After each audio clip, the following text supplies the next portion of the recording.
متصف بے اوصاف آقا تھے، یعنی سرکار کے جو اوصاف ہیں نا ان سے وہ متصف تھے. سرکار رب کے اوصاف سے متصف تھے تو سرکار کے صحابہ حضور کے اوصاف سے متصف تھے. سرکار رب کے رنگ میں رنگے ہوئے تھے تو سرکار کے صحابہ حضور کے رنگ میں رنگے ہوئے تھے. پھر آقا علیہ الصلوۃ والسلام نے جس کو بھی اپنے سینے سے لگایا اپنی نسبت کا فیض عطا فرمایا.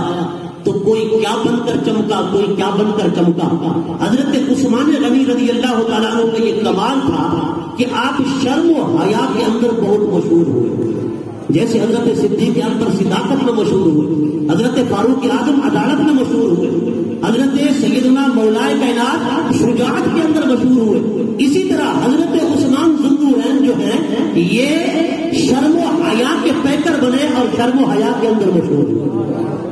حضرت سیدہ عائشہ صدیقہ رضی اللہ تعالیٰ فرماتی ہے ایک دن آقا علیہ السلام اپنے حجرے مبارکہ میں تشریف فرما تھے. اتنے میں دروازہ کھٹکھٹایا گیا. جب دروازے پر جایا گیا دیکھا کہ صدیق اکبر ہے.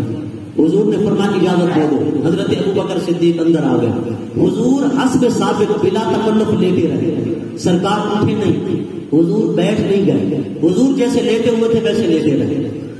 دوسری بار دروازہ کھٹکھٹایا گیا، دروازہ کھولا گیا تو حضرت عمر فاروق اعظم تھے. حضرت عمر فاروق اعظم بھی اندر آ گئے. حضور اسی طرح تشریف فرما رہے ہیں. جب تیسری بار دروازہ کھٹکھٹایا گیا اما عائشہ فرماتے ہیں دروازہ کھلا تو حضرت عثمان ذوالنورین تھے، ان کو بھی اجازت دی گئی، وہ اندر آئے. جو ہی حضرت عثمان غنی سامنے ہوئے نا سرکار کائنات اپنے بستر پر لیٹے ہوئے تھے، حضور اٹھ کر بیٹھ گئے.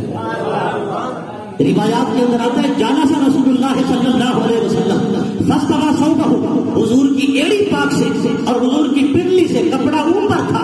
سرکار کائنات سیدھے ہو کر بیٹھ گئے. حضور نے پرلی کا کپڑا بھی سیدھا کر لیا اور حضور نے پالٹی لگا لی، سیدھے ہو کر بیٹھ گئے.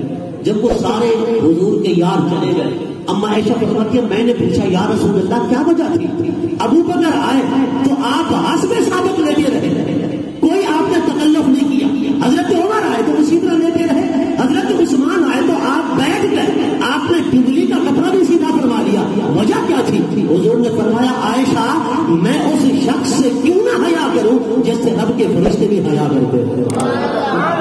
عثمان بن عفان کامل الحیا ہے، شرم و حیا کا پیکر ہے، اس سے میں ہی نہیں رب کے ملائکہ بھی حیا کرتے ہیں. حضرت گرامی یہ حضرت عثمان غنی کا وصف جو تھا وہ آپ کے اندر کامل طور پر پایا جاتا ہے. روایات کے اندر آتا ہے کہ آپ سخت گرمی میں بھی موٹے موٹے کپڑوں کے اندر چھپے رہتے تھے اور اپنے آپ کو کمروں کے اندر بند رکھتے تھے.